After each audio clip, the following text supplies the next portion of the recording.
Today I'm going to show you how you can create epic battles with yourself.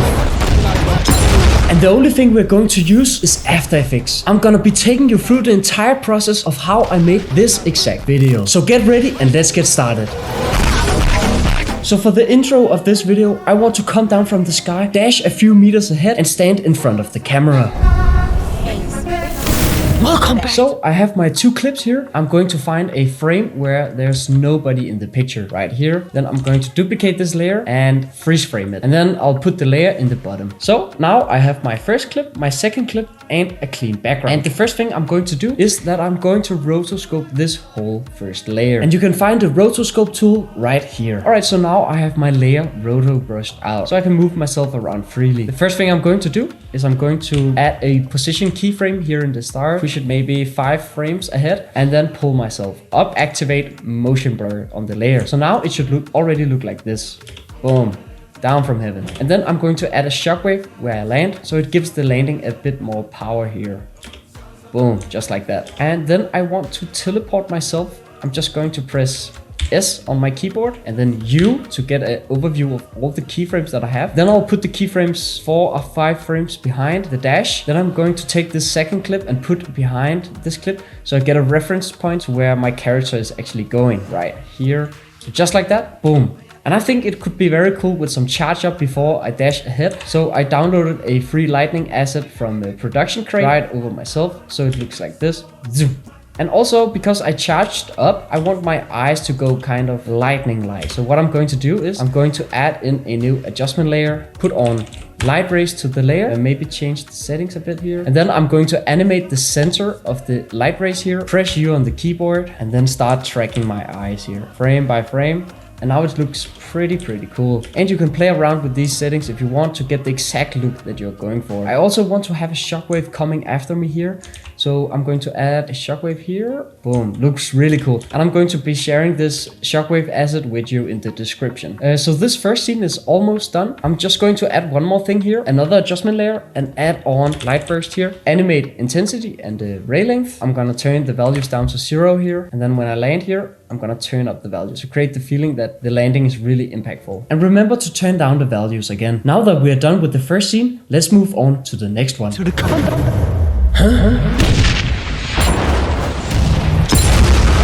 Alright, so for this next clip, I have this guy masked out, I have this guy masked out, and I have a background. And I want this guy to come in for a surprise attack on the right side and then slow down right here. I'm going to find a frame where he looks really ready to kick, and I'll take this frame. And because you can't freeze frame a roto brush layer, you have to pre-compose it first and move all attributes in there as well. And let's freeze frame it so we have this guy all still. Let's animate the position here, move this guy out to the side of the screen, a few frames forward. Let's get him back here. And what do we have? We got zoom. Pretty good. Remember to turn on motion blur here, a little bit faster. Yeah, we like that. What I'm going to do is I'm going to go 1 frame before the last frame here, move this to the side and place it right here. And then I'm gonna drag this keyframe a long way down there. Then it looks like this. All right, so now we're getting the feeling that everything is going in slow motion here. Looks pretty cool. And we also want some eyes for this guy. So let's put in a solid layer and put on the saber effect. We're gonna make the color red, go into the render settings, compositing settings, and transparent, customize core, and layer masks. Then we're going to animate the start offset and the end offset and set the end size to 0%.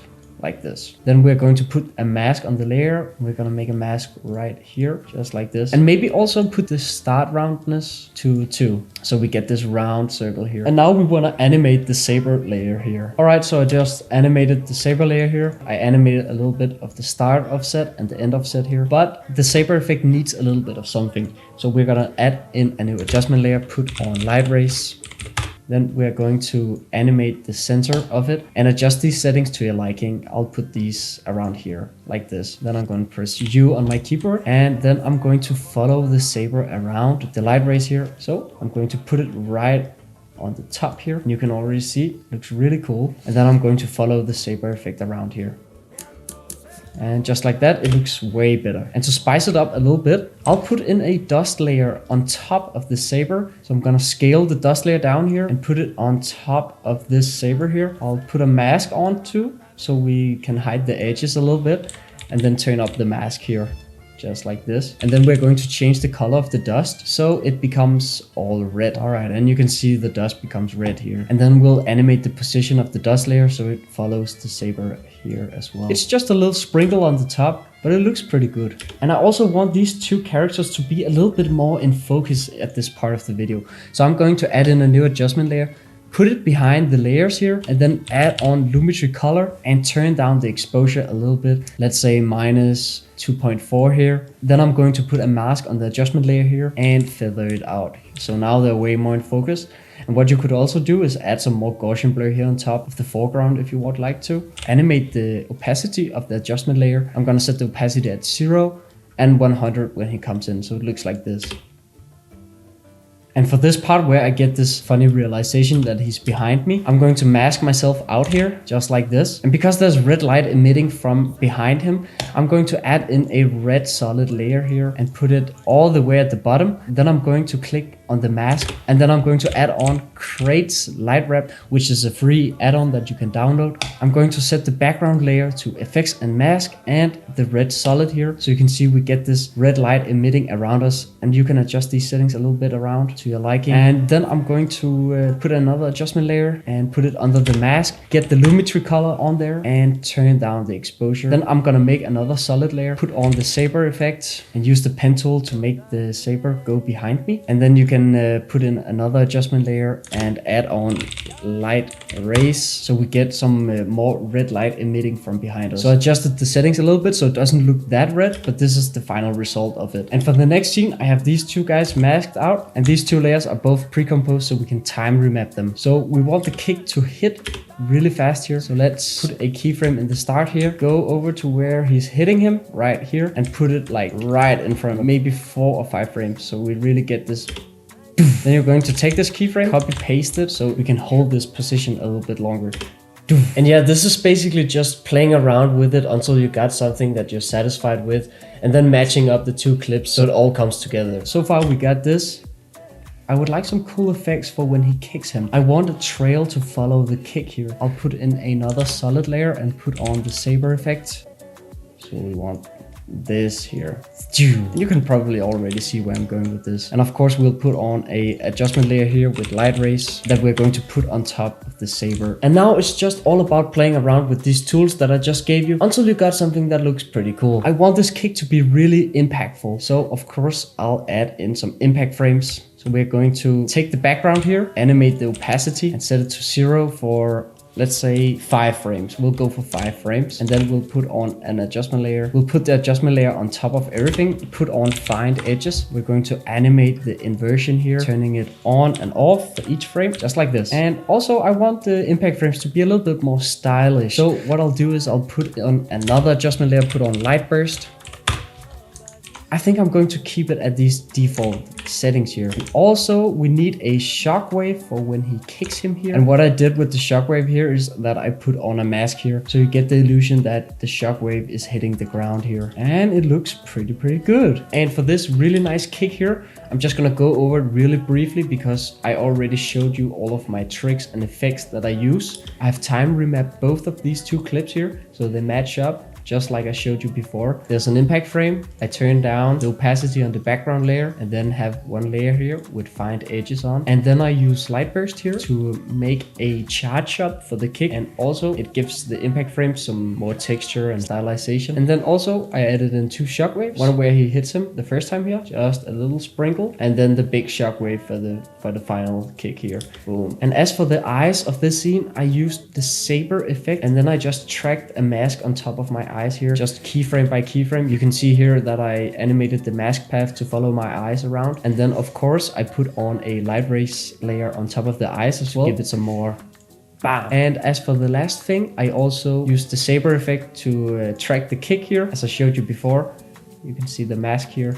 And then I animated the start offset and the end offset again. Oh yeah, and one more thing. I added this one motion to this guy. So it seems like that the other guy who's kicking me is actually making an impact on me. You can see how my hip is going up here. And what I did to do that is that I used the puppet tool up here. And then I made a few points around here and especially around the hip. And what you can do with this puppet tool is that you can go into your keyframes by pressing U.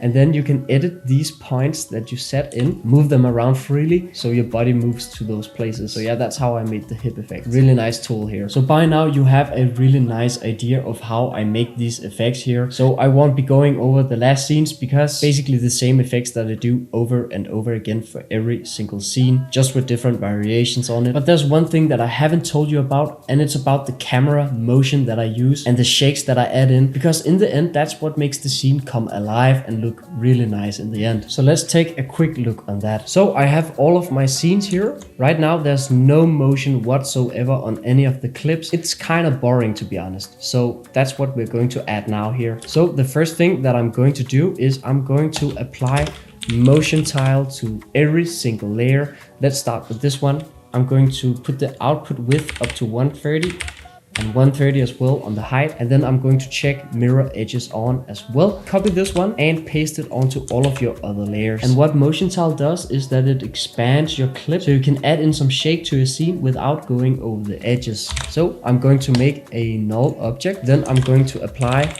slide control effect, and I'm gonna activate animation on it. Then I'll press P on my keyboard, I'll press Alt on my keyboard, and then I'll left click, and then I'll type wiggle. I'll give it 10, then press comma and drag this doodle on top of the slider here. And then I'll take all of these clips here and then I'll parent them to the null object, which is our wiggle. So if I turn this slider up here, you can see how my clip is starting to wiggle. Obviously we don't need that much wiggle, but you get the idea. So let's start animating in some wiggle here. We want some wiggle to happen every time there's an impact. So right here, we want a lot of shake. I usually go about 50, 0 to 50, and then go a few frames ahead and turn it down to 0 again.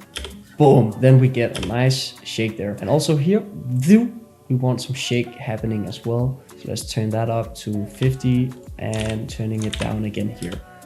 And that's what I'm going to do in every single clip here. Add in wiggle for every single explosion and impact. So now I have added in some wiggle for every single impact and shockwave. And what you can do is that you can also apply a wiggle position on top of your layer here. So it seems like there's an actual cameraman holding the camera, which is pretty cool. And now it's time for the most important part. I'm gonna animate the scale and I'm gonna animate the position. This is all about being creative actually. Just feel your way around. Every time something happens, I usually make like a zoom in or something and I keep the motion there. So when it zooms in here, I'm gonna keep zooming in.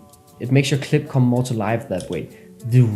So I'll keep on doing this for every single scene that I have here. All right, so as you can see, I animated all of the scenes here with scale and position to make the scene come more alive here. And it really adds a lot to your scene, trust me. It's a really important step to do. All right, so at this point, I don't think there's really much more I can teach you about this video here. I've left all of my good ideas and cool tricks that I use in these videos. Let me know what you think of these long tutorials where I share a bit more of my thoughts and go a bit deeper into my way of doing my editing. Thank you so much for watching. And thank you guys for 2,000 subscribers. Don't forget to subscribe, or else you're going to miss out on some cool VFX and some good tutorials.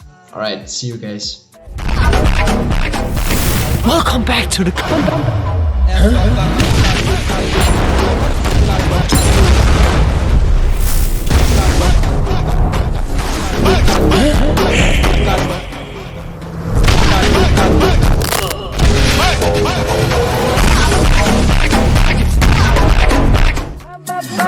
Hey.